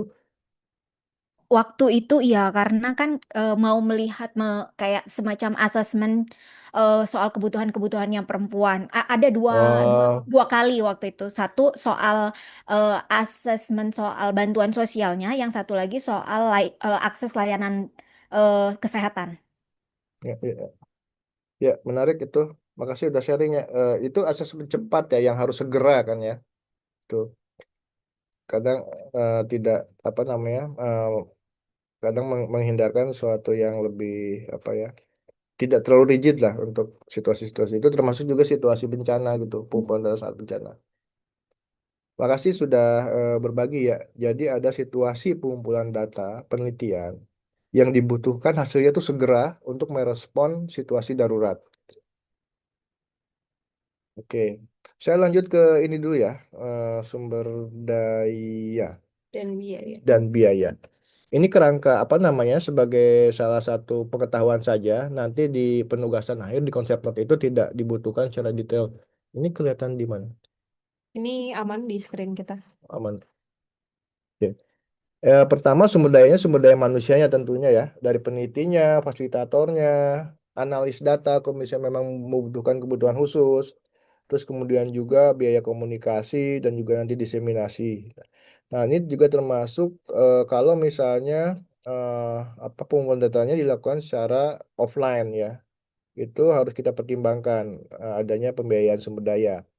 Kemudian sumber daya teknis. Kadang ada perangkat yang dibutuhkan dan juga ini aplikasi perangkat lunak. Ini juga cukup penting ya. Nah, perangkat lunak misalnya analisa pakai NVivo atau menggunakan Stata atau menggunakan alat pengumpulan datanya misalnya Kobo gitu ya. Itu menjadi suatu keperluan yang penting apa yang harus dipertimbangkan menggunakan itu atau tidak gitu instrumen penelitiannya ya. Terus kemudian juga kalau secara fisik bisa alat ukurnya misalnya alat ukur kualitas air, kualitas tanah ataupun kualitas udara. Kadang beberapa penelitian yang membutuhkan itu dan itu tidak harus dimiliki, kadang bisa sewa juga gitu. Terus kemudian drive untuk penyimpanan data dan juga akses internet gitu. Nah, saya spesifik tentang perangkat lunak. Kalau kita berencana apa namanya melakukan perangkat apa uji etik harus disebutkan tuh itu perangkat lunaknya tipenya apa dan ID-nya apa. Maksudnya tidak etik bila menggunakan alat analisis yang bajakan gitu. Waktu itu pernah kita menggunakan perangkat lunak Nah, perangkat lunaknya nomor serialnya yang dipakai misalnya sama organisasi atau sama kampus gitu. Dan kebetulan memang ada yang berbayar, yang bukan bajakan. Terus kemudian biaya operasional, transportasi, akomodasi, sewa tempat ruangan kalau misalnya memang ada apa membutuhkan FGD, dan juga perizinan perizinan ini tidak ada yang berbayar sih, harusnya ya gitu, hanya operasional untuk perjalanan saja. Dan asuransi perjalanan bila perlu. Ini ada beberapa eh, organisasi ataupun donor ya yang membutuhkan apa pemenuhan asuransi perjalanan gitu untuk melindungi tim pengumpulan data lapangannya. Terus selain sumber daya operasional dan juga finansial juga sumber daya sosial. Kalau kita teman-teman sudah biasa bekerja dengan komunitas, memiliki akses dan juga jaringan kerja, dukungan tokoh lokal bahkan ya, Pak. Itu menjadi aset yang teman-teman harus eh, jaga ya, bahwa ini salah satu sumber daya yang dibutuhkan juga ketika kita melaksanakan penelitian, termasuk juga ini akses ke sumber informasi ya. Kemudian waktu tentunya ya, karena waktu itu eh, biasanya penelitian ini menempel dalam satu proyek gitu. Sehingga teman-teman yang di proyek itu yang di program organisasi harus membagi waktu. Mana tugas rutinnya, mana tugas yang khusus untuk memfasilitasi kegiatan penelitian ini. Nah, ini saya memberikan contoh apa komponen pembiayaan yang biasa dilaksanakan, yang biasa dibutuhkan ya, tapi tidak selalu mesti. Eh, Kalau saya dari di antara yang apa ini itu yang saya perhatikan adalah pelatihan ataupun penguatan kapasitas untuk tim pengumpul data lapangan. Ketika gagasan sudah disepakati bersama di tim kecil, tapi kita juga perlu melibatkan teman-teman di beberapa kota, misalnya ataupun beberapa desa, harus memiliki perspektif yang sama terhadap tujuan dan pemahaman terhadap alat membuat data yang dilakukan. Pelatihan ataupun penguatan kapasitas ya dalam skala kecil, misalnya di kantor kita ngumpul beberapa kali, beberapa hari, sampai simulasi itu perlu sampai simulasi sampai ngitung satu responden itu diwawancara berapa menit, terus kemudian kita memberikan kritik teman-teman yang lain ya, mulai dari bahasa tubuh gitu. Jadi bahasa tubuh yang kayak orang survei BPS gitu ya, dengan hanya melihat ke sini dengan ngobrol kayak gini itu beda Beda. dari sisi responnya gitu. Terus eh, kaji etik ini apa kemarin kita bilang sunnah muakkad ya. Sudah muakat dianjurkan.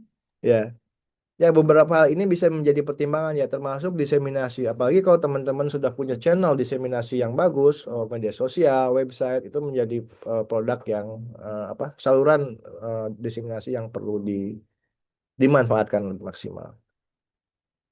Ini contoh-contohnya ya. Eh, Kalau dalam konsep note itu tidak detail, misalnya bisa aja kita rangkum tahap persiapan ya seperti ini, tidak perlu detail dan juga tidak perlu semuanya ada. Nah, ini salah satu aja ya. Misalnya eh kalau diajukan ke mana? Diajukan ke donor untuk satu penelitian, biasanya kita menggunakan unit cost yang realistis gitu. Yang mungkin apa bisa dijalan tanpa kita mengeluarkan biaya pribadi tambahan. Gitu. Apa lagi ya? Oh ini biaya yang kadang terlupakan. Nah ini nih. eh Nomor satu, waktu dan partisipasi komunitas. Jadi saya biasanya menggunakan istilah kompensasi waktu responden. Oke. Misalnya dia seorang pekerja seks, misalnya eh, kita ataupun waria, biasanya kita mewawancarinya di saat di luar jam kerja dia. Jam kerja dia itu malam sampai subuh, paginya masih belum bangun, kita siang gitu. Terus kemudian juga ketika kita apa namanya respondennya ibu rumah tangga, kita juga harus mempertimbangkan pengasuhan anak selama Pertemuan. pertemuan atau ikut FGD atau diwawancara gitu. Terus kemudian pendamping disabilitas juga gitu. Nah, yang umum nih kalau misalnya kita melakukan secara FGD, online atau wawancara maupun FGD, eh, ada pengganti data ataupun internet ya. Terus yang menjadi safeguardingnya ini ya, ini sebenarnya bukan biaya yang ini ya, bukan biaya yang harus dikeluarkan, tapi sistem rujukan yang harus kita pertimbangkan bila pasca wawancara perlu ada konseling psikososial gitu. Gitu. Oke, saya coba lompat ke bagian berikutnya ya dia ya. Boleh, boleh. Ada chat? Dari kolom chat belum ada. Yang raise hand juga belum. Oh, kok nampil gini semua ya? Hmm.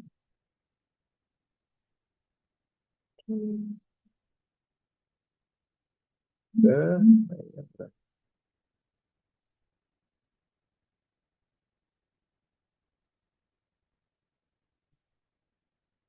Terakhir adalah terkait apa strategi atau apa? Tentang potensi Potensi. kemitraan. Oke, Silodi dah sudah Ya. muncul. Nah, teman-teman, eh potensi pembiayaan atau kemitraan itu tidak wajib kita selalu meminta dukungan pembiayaan ya.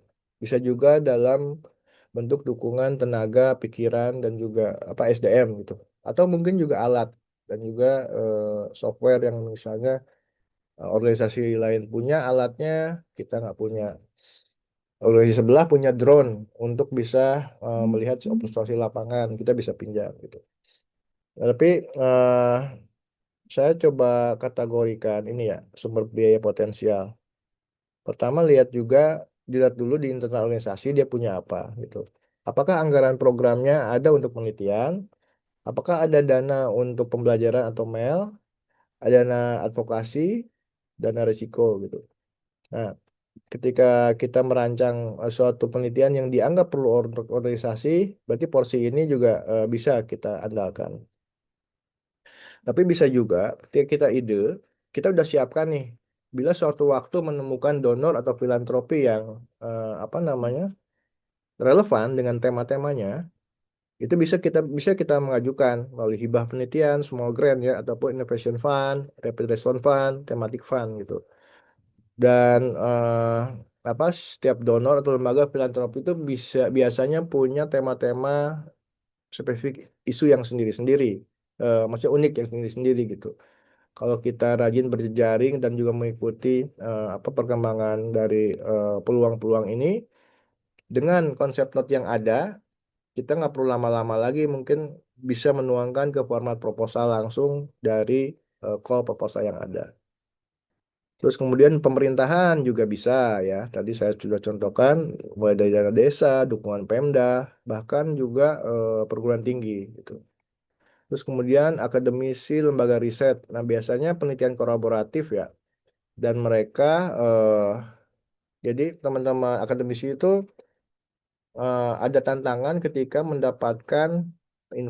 untuk mendapatkan informasi dari akar rumput. Sementara teman-teman NGO ini punya akses untuk sana itu. Nah, biasanya universitas ini mau berkolaborasi dengan CSO yang punya jejaring ke level akar rumput gitu. Sektor lain termasuk juga CSR, program sosial, bisa juga asosiasi atau jaringan, biasanya ada juga small small grant, crowdfunding juga bisa, donasi individu juga bisa, dan kontribusi in kind. Apa ya kontribusi in kind itu dalam bahasa gampang? Apa kontribusi? Eh, Hmm, jadi apa ya? eh, kalau misalnya duitnya yang terkumpul itu ataupun yang teralokasi di organisasi itu nggak cukup, tapi ada juga kontribusi yang misalnya dari eh, organisasi tertentu ataupun individu bahkan Donasi. ya semacam donasi dan gitu. Um, Karena dia berkepentingan ataupun tertarik dengan isu yang akan kita angkat. Nah, biasanya pemilihan mitra ataupun call proposal ataupun peluang pendanaan itu kita harus melihat misi dan nilainya sejalan dengan kita. Terus kemudian juga ada komitmen terhadap etika, tidak ada konflik kepentingan. Kemudian juga eh, mereka punya apa eh, mendukung lah isu komunitas gitu. Dan biasanya pemilihan mitra ini kita bisa cari dari website ataupun dari call proposal ataupun dari profil calon mitra kita. Ini bentuk kemitraannya, kemitraan setara sebagai pendamping, kemitraan sumber daya ini hanya memberikan pembiayaannya saja, dan juga mungkin kemitraan advokasi. Bila ada rekan organisasi yang memiliki rencana advokasi ataupun sasaran advokasi yang sama, itu bisa menjadi mitra gitu untuk pada saat diseminasi ataupun mau publikasinya gitu. Oke, jadi potensi pembiayaan dan advokasi ini, kemitraan ini tidak hanya untuk mendapatkan biaya operasionalnya saja pada saat pengumpulan data, tapi juga pada saat rancangan, pra pengumpulan datanya, merancang itu, dan juga pada saat pasca pengumpulan datanya, diseminasi maupun publikasinya. Tuh. Nah ini kalau misalnya kita memiliki alokasi yang terbatas, kita bisa kategorikan ya dana yang dana awal ataupun tahapan pilot, penelitian utama dan pemanfaatan hasilnya. Jadi bertahap. Misalnya sekarang kita punya biaya 20 juta. Oh, bisa untuk melakukan tahap satu dulu gitu. Ada tambahan lagi alokasi dari organisasi 15 juta dilakukan tahap kedua. Untuk tahap tiga ini masih belum terlaksana karena kebutuhannya 50 juta. Kita bikin mencari peluang-peluang kemitraan. Tahap 4 pemetaan hasil ini biasanya yang paling minimal sih, tapi paling berdampak ya. Oke. eh Mungkin itu dia secara umum ya, secara garis besar yang bisa saya sampaikan terkait dengan pemetaan mitra dan sumber daya ini. Ada kebutuhan-kebutuhan yang bisa kita pilah-pilah. Jadi tidak hanya kebutuhan biaya aja, ya. Jadi juga kebutuhan untuk kemitraan ini juga untuk diseminasi komunikasi, akses terhadap sumber dan juga data informasi yang pendukung, mungkin juga etik dan perlindungan, dan juga metodologi. Oh ya, beberapa kali untuk penelitian yang saya pernah lakukan, eh, ini untuk perlindungan ini kita berjaring dengan LBH bahkan, Oh, oke, LBH oke. setempat. Jadi kita bermitra dengan LBH itu, kami sedang melakukan penelitian terkait dengan isu yang sensitif. Bila ada suatu hal yang lain, boleh ya kami merujuk gitu. Merujuk. Oke, jadi nggak cuma gimana kita tadi ya gandeng komunitasnya aja, tapi lebih juga nih bermitra sama organisasi-organisasi di wilayah tersebut yang bisa mendukung dan turut serta juga nih dalam penelitian kita gitu ya. Ya, betul, betul. Jadi tidak hanya kebutuhan biaya aja gitu yang kita cari, tapi juga ada hal-hal lain yang bisa kita Bisa pilah-pilah. bisa coba kita kolaborasikan juga lah ya, kayak tadi untuk etik, perlindungan, akses ke lapangan juga. Gitu. Oke, jadi banyak banget nih teman-teman mungkin nanti bisa melengkapi juga ya dari draft rancangan penelitian yang sudah dikerjakan kemarin gitu ya di sesi penugasan sesi pertama, kedua juga dilengkapi. Nah, ini makin lengkap lagi. Nanti bisa teman-teman tambahkan dengan apa-apa aja sih yang bisa ditambahkan nih, bisa berkolaborasi sama siapa-siapa aja gitu ya rencana-rencananya. Nah, mungkin ada pertanyaan dulu dari teman-teman.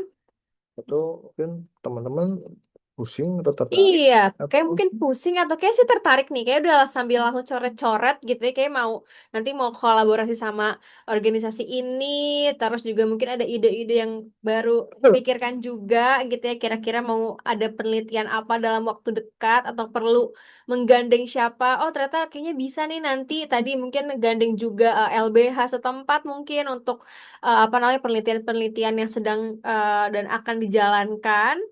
Gitu. Semoga ya teman-teman jadi makin tergambar nih pihak-pihak mana aja yang bisa dicoba untuk diajak berkolaborasi gitu. Oke, sejauh ini ada pertanyaan dulu dari teman-teman. Saya harap jangan menjadi beban dan menjadi bikin pusing ya. Betul, tapi ini jadi pembelajaran dan mungkin nanti bisa diimplementasikan ya. Bisa membantu juga organisasi teman-teman semuanya untuk mulai mencoba menerapkan community-led research ini. Jadi ya tadi benar jangan jadi beban, takutnya aduh wajib nih gitu ya. Padahal ini disesuaikan lagi sama teman-teman. Jika memang dirasa ini menarik dan memang mau dicoba diterapkan, itu kami persilakan. Ini untuk menambah pengetahuan dan pengalaman teman-teman juga. Ya. Oke, sejauh ini apakah ada pertanyaan? Oh, dia tentang format ini ya. Ini bukan bukan penugasannya, tapi ini ada tantangan ya. Challenge, ada challenge nih dari Om Ripeni. Jadi, setelah kita proses belajar ini, saya siapkan kerangka penulisan. Nah, kerangka penulisan yang lebih bisa mengakomodir sesi 4 hari, gitu kan. Nah, di situ teman-teman bisa menggunakan ide awal yang kemarin sudah direview, gitu. Bisa dipindahkan ke situ. Aku kirimkan di kolom chat. Dan itu adalah apa namanya kerangka penulisan konsep note yang minimalis agar teman-teman mendokumentasikan ide itu bisa lebih sistematis gitu, berurut dan juga mempertimbangkan beberapa hal yang kita udah diskusikan dalam 4 hari ini gitu Betul, ya. betul. Ini lebih ke panduannya ya. Jadi nanti teman-teman bisa mengacu dari sini poin-poin apa aja sih yang perlu disusun, yang perlu ditentukan gitu ya. Nah, ini Om Ripa udah coba kasih kerangkanya mungkin ya. Ini kita bisa Ya. sebut kerangka atau konsep note-nya yang teman-teman bisa lengkapi. Nah, ini jadi challenge juga nih buat teman-teman yang dari Om Ripa nih. Aku spill sekarang atau gimana? Boleh? Ya, sebenarnya kalau teman-teman tertarik lebih detail ada peluang coaching ya. Iya, jadi nanti misalkan nih teman-teman, oke teman-teman tertarik untuk mau coba mengerjakan konsep note ini dan nanti dibawa ke sesi coaching biar nanti langsung dapat apa ya, dapat insight ya dari one-on-one coaching ini boleh banget gitu. Nah, kebetulan untuk kali ini kita hanya buka 3 kuota aja ya, karena ini memang akan sangat dalam ya Om ya untuk pendampingannya. Jadi kita hanya buka 3 slot aja nih, 3 kesempatan, 3 kuota untuk teman-teman. Jadi bisa dulu-duluan dan bisa dilihat juga nih dari ide-ide yang paling menarik ini ya Om ya, yang akhirnya nanti berkesempatan untuk ikut sesi coaching. Betul begitu? Iya, iya. Gitu. Jadi teman-teman bisa coba mengerjakan dulu gitu ya, coba disusun dulu konsepnya nanti akan direview sama Om Ripe dan jika memang ternyata ini sangat menarik gitu ya dan teman-teman apa namanya bersedia gitu dan mungkin pengen ikut sesi coachingnya, nah itu nanti fast track mungkin ya, jadi masuk jadi Ya. otomatis sesi coaching atau gimana nih Om? Jangan saya menentukan. Ya kan nanti kan dilihat dulu nih dari hasil Ya, teman-teman mungkin gitu. nanti ketika teman-teman sudah mengisi, kan dikirimkan nih ke Itu kita. nanti dikirimkan kita akan buatin foldernya kalian nanti ya. Nah, saya sih akan mereview sama seperti kemarin ya, memberikan komentar gitu untuk masukan-masukan, dan saya akan dari saya pribadi ya akan memberikan satu persentase yang personal Oke. untuk 3 ide terpilih. 3 ide terpilih Tapi untuk coaching nanti akan dirimu kami aja. coba bantu juga untuk coba kurasi lagi ya Ya. dari teman-teman siapa nih yang berkesempatan untuk sesi coaching karena hanya 3 dan itu akan benar-benar dibimbing sama Om Ripe ya untuk penyusunan konsep penelitiannya. Mungkin ada yang belum berjalan nih, masih masih menyusun kita, ini sangat bermanfaat banget nanti sesi coachingnya bisa one on one langsung. Mungkin nanti kalau ngajak teman organisasinya juga boleh ya Om ya. Jadi misalkan nggak harus sendirian, mungkin nanti teman-teman yang terpilih yang di sini mungkin hanya perwakilan 1 orang nanti mau ngajak timnya juga nih untuk coaching bareng. Nah, itu juga boleh. Asalkan dari satu organisasi yang sama ya. Ya, dan Gitu. dan menggunakan community Led led research, research. betul. Jadi sebenarnya kuncinya itu. Jadi kalau misalkan mungkin belum sejauh ini kayaknya belum menerapkan, nah ini kesempatannya nih mungkin teman-teman mau coba dan dapat bimbingan langsung dari Om Ripe yang sudah sering Fasilitasi arahan aja. ya, arahan ya. Fasilitasi untuk Fasilitasi. Nah, ini boleh banget dimanfaatkan kesempatannya. Nah, ini sudah dikirimkan di kolom chat. Nanti akan kami kirimkan juga di grup WhatsApp sekaligus apa namanya materinya ya selama 4 sesi ini. Jadi nanti kalau ada bahan-bahan bacaan dari Om Ripe juga akan kami kirimkan di grup WhatsApp seperti itu. Sejauh ini Mungkin ada tambahan dari teman-teman pertanyaan atau mungkin apa namanya mau ada Feedback. feedback lagi mungkin juga boleh nih dari teman-teman nih. Coba kita kebetulan sudah dari materi sudah selesai, kita mungkin banyakin diskusi juga nih Waktu kita teman-teman. Waktu kita masih ada 2 menit. enggak, kita sampai 15:45 ya. Oh iya. Oh iya betul, deadline pengumpulannya. Kita sepakati bareng kali ya. Mungkin 3 hari terlalu cepat nggak ya? Atau satu minggu takut kelamaan nggak nih Om? Ya, Idealnya kira-kira berapa? eh konsep note ya. Konsep note dengan bahan yang sudah ada, tapi tantangannya adalah itu ada tambahan latar belakang ya. Latar belakang itu sebaiknya ada cuplikan-cuplikan data. Kenapa teman-teman akan melakukan ini gitu. Eh sekarang hari Sekarang hari Kamis. Kamis. Minggu Lima depan hari, mungkin ya. 5 hari kelamaan nggak ya? Atau kecepatan? Cukup kayaknya. Saat berarti Sebenarnya kan Jumat, Senin, Senin, Selasa, Selasa, Rabu, Rabu, Kamis lagi ya? Kamis. Iya boleh, berarti 5 hari ya. Jadi Maksimal hari maksimal 5 hari kita tunggu di tanggal 12. 13. 12 ya. 13, 1, 2, 3, 4. 13 deh, boleh Oke. deh. Di Kamis pekan depan ya, deadline-nya teman-teman untuk apa namanya menyerahkan konsep note-nya tadi, dan nanti akan kami umumkan juga nih kira-kira ide terbaiknya, ide yang paling bukan terbaik ya, maling Visible. ide yang paling visible. Oke, jadi nanti kita coba apa namanya, coba lihat, Om Ripe akan coba review juga, dan nanti perihal coaching juga kita akan ada formnya ya, yang nanti bisa diisi oleh teman-teman, dan tadi berkaitan dengan konsep note-nya juga eh yang tadi terpilih nanti akan kami pilih bisa ikut coaching juga. Oke, kurang lebih seperti itu dari Om Ripa. Ada tambahan dulu mungkin untuk teman-teman closing statement atau Karya mungkin mau tanya?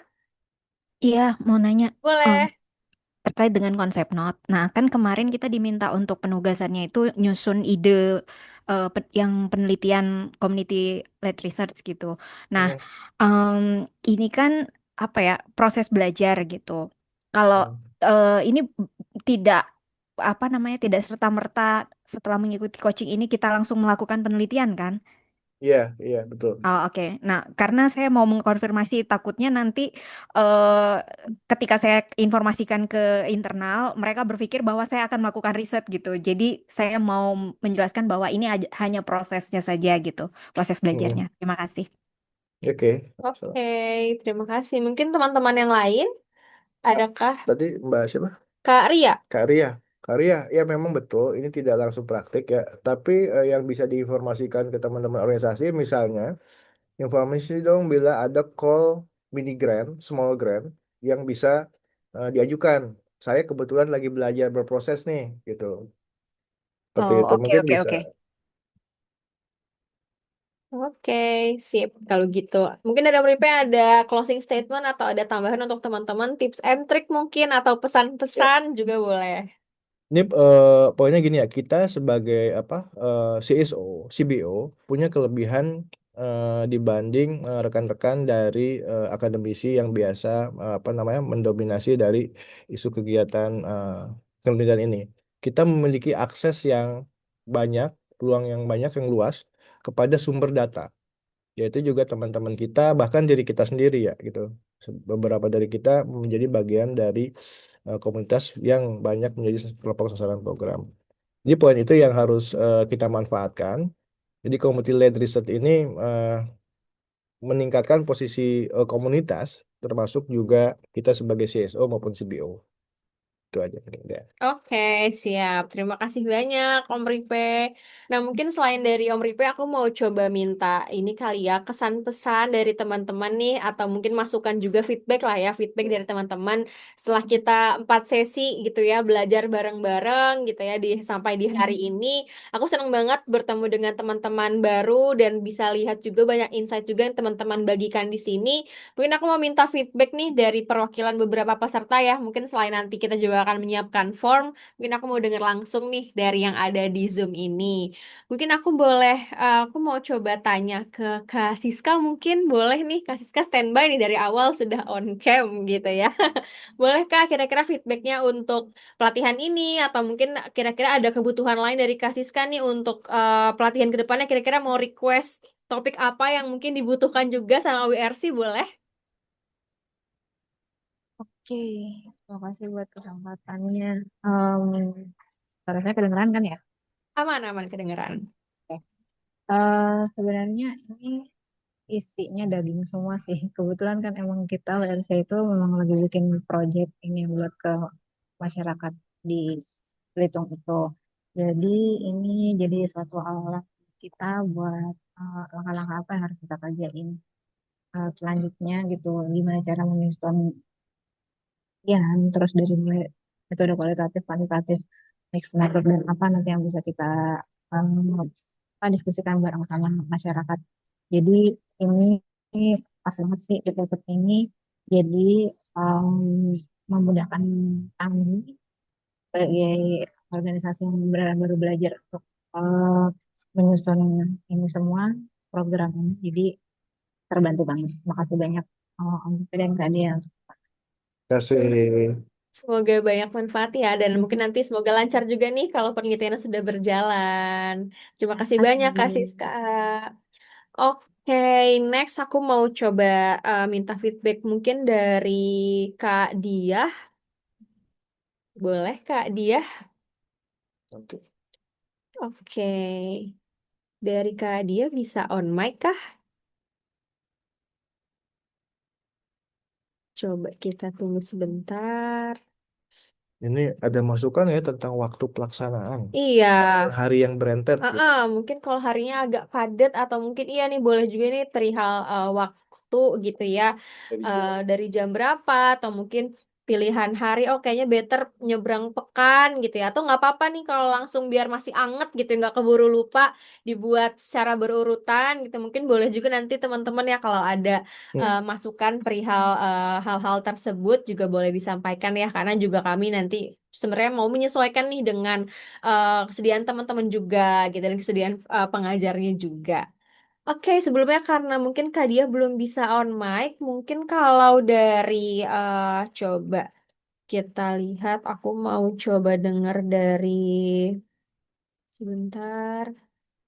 Kak Panti mungkin Kak Panti bisa on mic kah untuk feedback? Halo. Iya, halo Kak. Iya, Oke.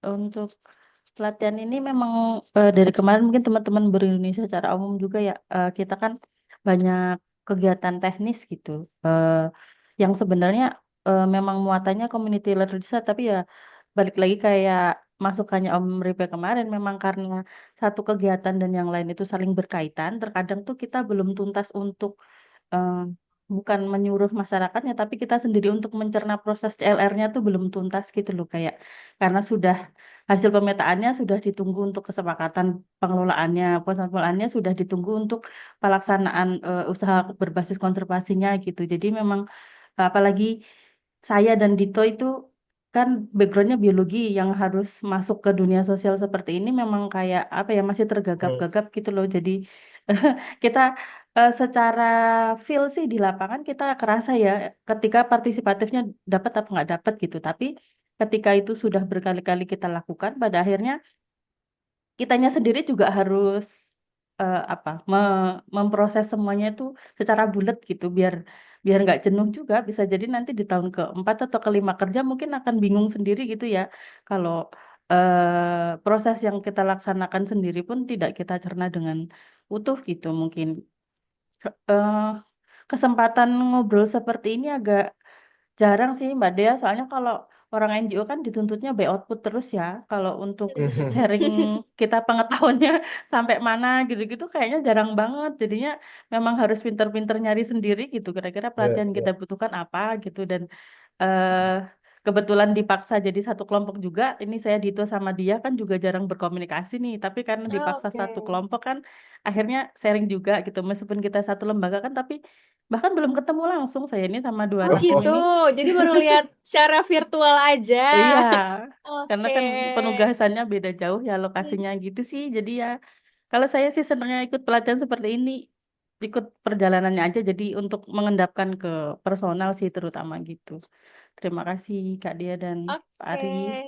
Siap, terima kasih banyak Kak Panti. Alhamdulillah ya senang ya Om ya akhirnya ternyata banyak apa namanya masukan juga nih dan ternyata bermanfaat juga ya untuk teman-teman. Nanti kalau misalkan teman-teman juga pengen kepoin ya jadwal-jadwal terdekat kelas-kelas Lingkar Madani bisa lihat di Instagram Lingkar Madani atau kita juga ada grup komunitas ya. Jadi teman-teman bisa lihat, bisa join. Kita akan share info-infonya di sana. Nah, sejauh ini mungkin aku sekalian spill juga kali ya. Kita juga ada kelas terdekat nih teman-teman tentang strategi komunikasi untuk OMS dan knowledge management juga di pekan depan kebetulan. Jadi nanti teman-teman kalau ada yang tertarik mungkin atau ada temannya bagian komunikasi gitu ya mau diarahkan untuk coba dong ikutan. Nah, itu tuh boleh banget nanti akan kami share juga ya infonya di grup WhatsApp gitu. Jadi nanti bisa teman-temannya nggak cuma yang di sini aja, mungkin teman-teman di organisasinya juga bisa ikutan topik-topik kelas yang lainnya. Oke, terima kasih. Kalau begitu mungkin kita bisa foto bersama dulu, teman-teman. Begitu lagi di mana ini? Sebenarnya lagi di luar. ya? Ya, ya. Hah? Iya, lagi di lapangan.